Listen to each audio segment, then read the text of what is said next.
नमस्कार, city news की खास सेगमेंट कैंपस टॉक में इस बार एक खास मेहमान हमारे साथ मौजूद हैं शैक्षणिक वातावरण पर चर्चा करने के लिए और भारतीय परिदृश्य में उच्च शिक्षा का कैसा हो प्रारूप, इन तमाम बिंदुओं पर हमारे साथ खास बातचीत के लिए मौजूद हैं महात्मा गांधी चित्रकूट ग्रामोदय विश्वविद्यालय के मुखिया कुलपति सम्मानीय प्रोफेसर कृष्ण बिहारी पांडे जी। सर, आपका बहुत बहुत स्वागत है हमारे सिटी न्यूज चैनल में। धन्यवाद महन जी। आपसे चर्चा में मुझे बहुत खुशी हो रही है। जी। प्रोफेसर पांडे साहब लगातार कई वर्षों से शिक्षा जगत में अपना योगदान दे रहे हैं। कानपुर विश्वविद्यालय, दिल्ली विश्वविद्यालय के साथ साथ रीवा विश्वविद्यालय में भी अपनी सेवाएं दे चुके हैं और मूल रूप से रसायन शास्त्र उनका विषय रहा है। हालांकि अब एक मैनेजमेंट गुरु के तौर पर और शिक्षा जगत में एक ऊंचे पायदान पर और बड़े ही बेहद सम्मान के साथ उनका नाम पुकारा जाता है। आज उनसे बातचीत की हम शुरुआत करते हैं। सर, सबसे पहला सवाल जो आपके समक्ष मैं रखना चाह रहा हूँ, भारतीय परिदृश्य में आपको लगता है उच्च शिक्षा आज जिस कसौटी पर है, जिस मायनों में उच्च शिक्षा ग्रहण कर रहे हैं आज के छात्र, उसका मूल स्वरूप में अब परिवर्तन की आवश्यकता महसूस की जाने लगी है? महन जी, ये विषय बहुत समीचीन है और इस पर बहुत ज़्यादा चिंतन भी हो रहा है। अनेक संगोष्ठियाँ हो रही हैं, कार्यशालाएं हो रही हैं और ये चिंता की जा रही है कि हमारा जो वर्तमान स्वरूप है हमारी उच्च शिक्षा का, इसको कैसे जैसा होना चाहिए वैसे कैसे किया जाए। और जैसा होना चाहिए उसको लेकर के अगर आप प्रश्न करते हैं तो ऐसा है कि आज की जो हमारी शिक्षा है उसका एक सबसे बड़ा दोष है कि हमारा छात्र जैसे जैसे शिक्षा ग्रहण करता जाता है वैसे वैसे वो अपने को भूलता जाता है। वो एक आत्म विस्मृति के कुएं में चला जाता है। इसलिए जो उससे अपेक्षा करता है समाज, जो उससे अपेक्षा करता है देश, वो नहीं दे पाता है। तो हम शिक्षा का स्वरूप कैसे बदलें कि हमारे लिए वो देश के लिए और समाज के लिए उपयोगी हो सके छात्र, ऐसा रास्ता हम उसको दिखाएं। आप सवाल करेंगे कि हम अपने विश्वविद्यालय में अर्थात ग्रामोदय विश्वविद्यालय चित्रकूट में इसके लिए क्या कर रहे हैं।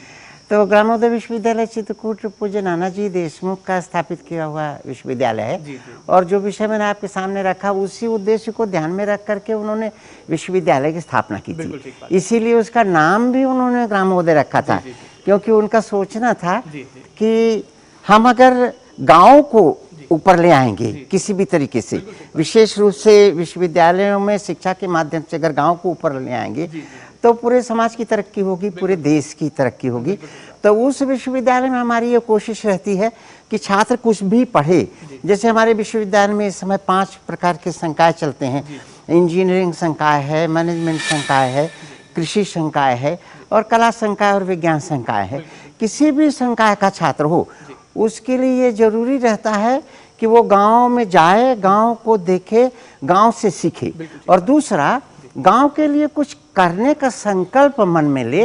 इस बात को ध्यान में रख करके नानाजी ने विश्वविद्यालय की स्थापना की थी।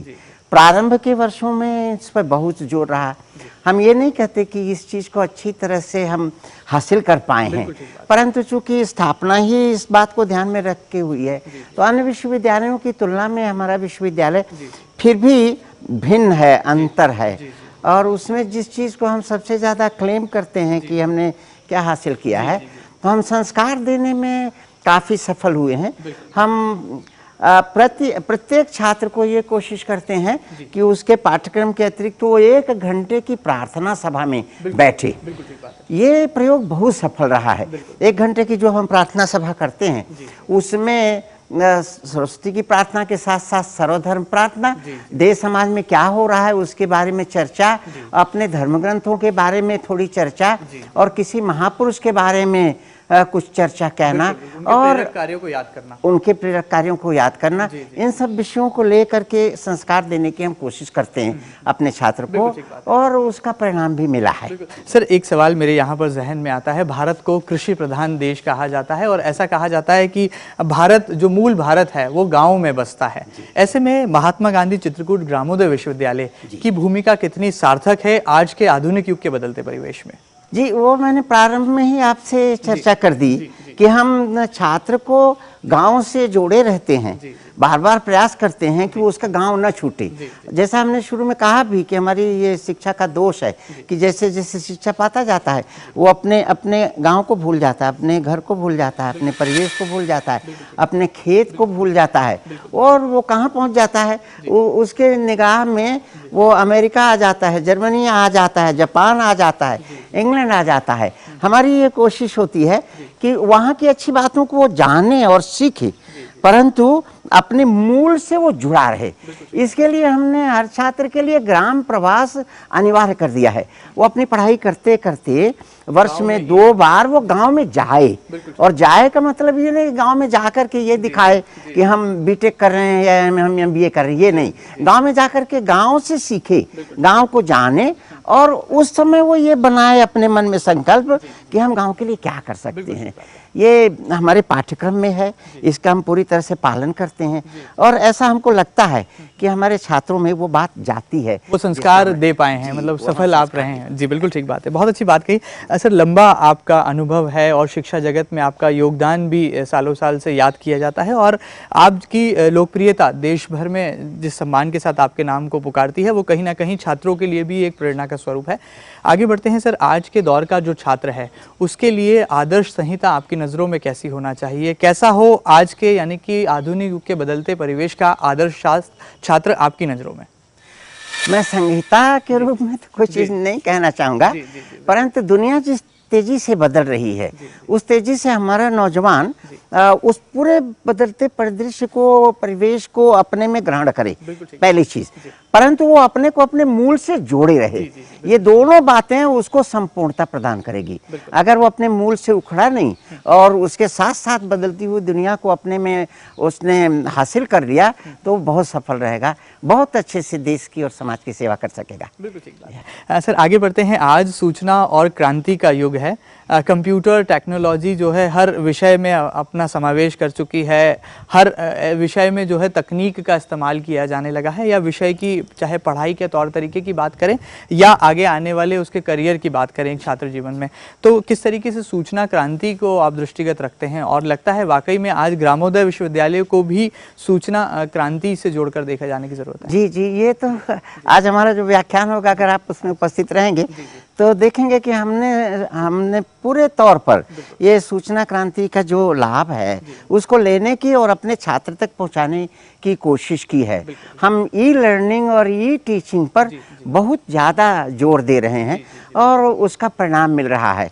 विशेष रूप से चाहे कृषि हो, चाहे टेक्नोलॉजी हो, चाहे मैनेजमेंट हो, इन विषयों में जब हम आईटी का प्रयोग करते हैं छात्र को पढ़ाने में तो उसको बहुत सुविधा होती है, बहुत अच्छाई होती है। और मुझे बहुत खुशी है ये जानकर कि हमारा 90% छात्र गांव के परिवेश से आता है और विश्वविद्यालय में आकर के उसको जो वातावरण मिलता है उसमें उसका खुद का आग्रह होता है कि हमको ये सारी सुविधाएं मिलनी चाहिए। और हम भी ये कोशिश करते हैं कि हमारी जो कंप्यूटर लैब है, हमारे यहाँ जो इंटरनेट की सुविधा है वो 24 घंटे हमारे हर छात्र को उपलब्ध हो, और इसके लिए जो भी सुविधा संसाधन मुहैया कराना जरूरी है उसको हम करते हैं। और बहुत खुशी है, हमारा छात्र पहले वर्ष में जब आता है तो उसको कुछ नहीं आता होता है, मगर एक सेमेस्टर पूरा करते करते वो कंप्यूटर का, आईटी का इतनी तेजी से उपयोग करता है कि हम लोगों को उसको देख करके बहुत खुशी होती है।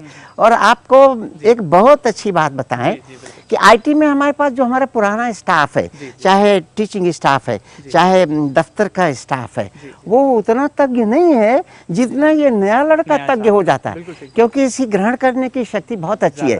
और उसका उपयोग हम इस प्रकार से करते हैं कि बहुत सारा आईटी का काम, चाहे वो परीक्षा के लिए हो, चाहे विश्वविद्यालय के प्रबंधन के लिए हो, ये काम हम अपने छात्र से लेते हैं।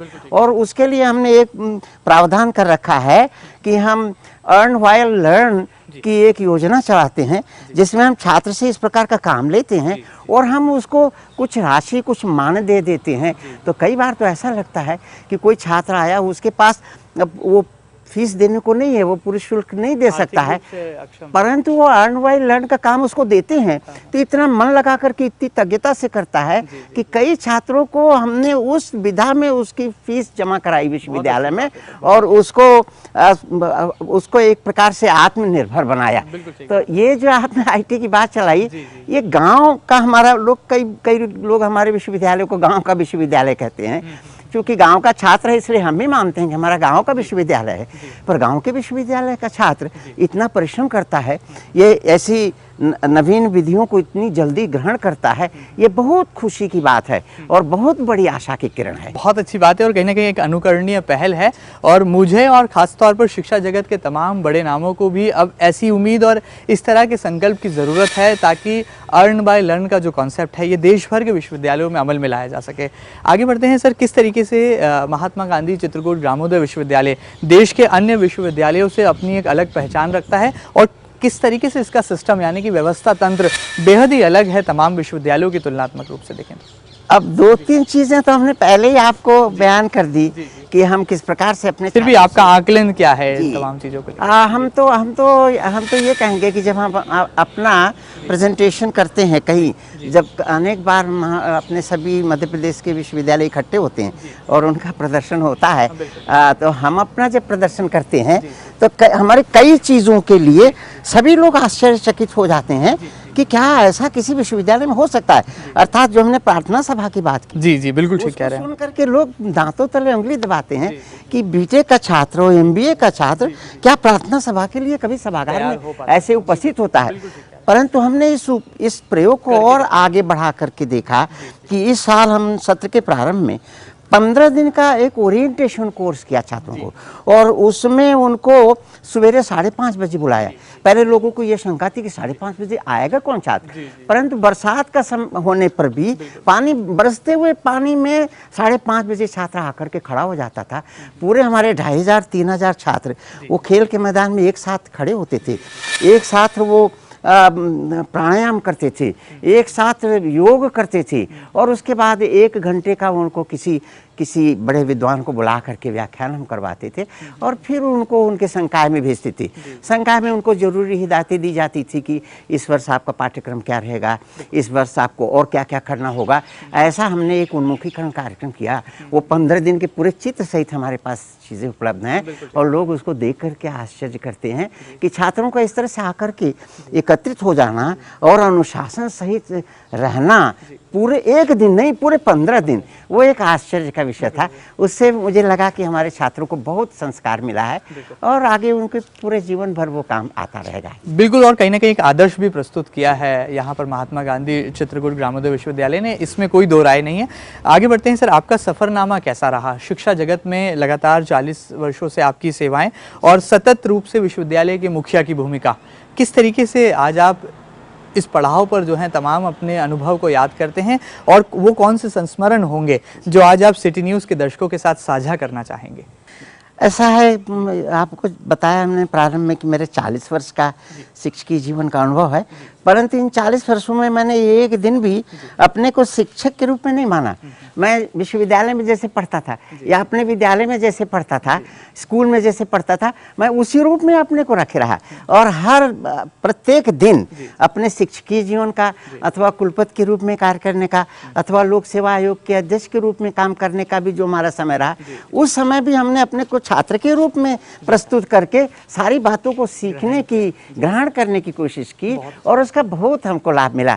अपने छात्र तक से हम सीखने की कोशिश करते हैं। हमारे जो सहयोगी हैं, हमारे जो शिक्षक हैं, हमारे दफ्तर के बाबू हैं, उनसे बहुत सारी बातें हम सीखने की कोशिश करते हैं और उससे हमको बहुत लाभ हुआ। पूरे जीवन में हमारा काम बहुत सरल रहा और आज उसी का परिणाम है कि हमको कोई भी काम, कोई भी जिम्मेदारी लेने में जरा सा भी हिचक नहीं होती है और मुझे लगता है कि भगवान कामतानाथ की कृपा से वो जिम्मेदारी लेके हम पूरी तरह से पूरा कर पाते हैं। बहुत ही अच्छी बात है सर, बहुत ही गहरे अंदाज में गहरी बात आपने यहाँ पर कही है और मुझे पूरी उम्मीद है कि सिटी न्यूज़ के दर्शकों को भी इस बात से अब एक बात का अंदाज़ा ज़रूर हो गया होगा कि एक सरल और सौम्य प्रवृत्ति का व्यक्तित्व के आप धनी होने के साथ साथ आप में बड़प्पन किस कदर है कि आप इतने अनुभवी होने के बावजूद भी तमाम चीजों को एक शिष्य के तौर पर ग्रहण करते चले गए। जी, मगर एक चीज जरूर जोड़ना चाहूंगा कि हमने उन गुरु को अपनी स्मृति में रखते हैं। हमारे गुरु प्रोफेसर हीरालाल निगम, जिनके निर्देशन में अपना शोध कार्य किया, अब वो हम निरंतर उनसे हम प्रेरणा पाते रहे उनके छात्र के रूप में। और अभी भी भगवान की कृपा से वो खूब स्वस्थ हैं, लखनऊ में रहते हैं। जब हम जाते हैं तो अभी भी जब हम उनके पास बैठते हैं तो उनका एक एक शब्द हमारे लिए मंत्र की तरह होता है, हम उसको ग्रहण करते हैं। तो जिनसे हमने जीवन में प्रेरणा पाई है वो हमारे वही गुरु प्रोफेसर हीरालाल। बहुत अच्छी बात है सर, गुरु शब्द का इस्तेमाल हुआ है, गुरु शब्द आपके श्रीमुख पर आया है, जिक्र छिड़ा है। तो इन दिनों कलयुग में गुरु शिष्य परंपरा कहीं ना कहीं आहत होते दिखाई देती है। आज का जो मॉडर्न छात्र है वो गुरु का उस कदर सम्मान नहीं करता, या कहा जाए उस सम्मान की भावना को ठेस पहुंचती कहीं ना कहीं दिखाई देती, जो तमाम घटनाएं देश में आमने सामने आती हैं। आपको क्या लगता है, वाकई में इस आधुनिक युग के बदलते परिवेश में गुरु शिष्य का जो पवित्र रिश्ता था वो आहत हुआ है, उसे ठेस पहुंची है?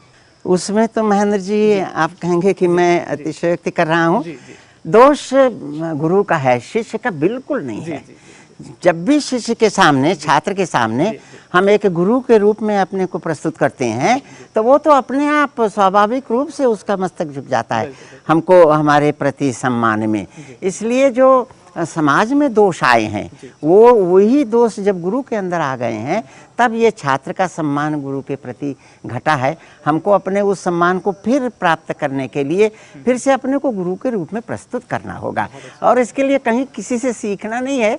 हमारे देश में गुरु शिष्य परंपरा के इतने उदाहरण हैं, हम खाली उसी का पालन करें तो हमको कोई कठिनाई नहीं होगी। हम अपने को गुरु के रूप में प्रस्तुत करें, हमको शिष्य का सम्मान मिलेगा और उसका लाभ पूरे देश को मिलेगा, पूरे समाज को मिलेगा, पूरी मानवता को मिलेगा।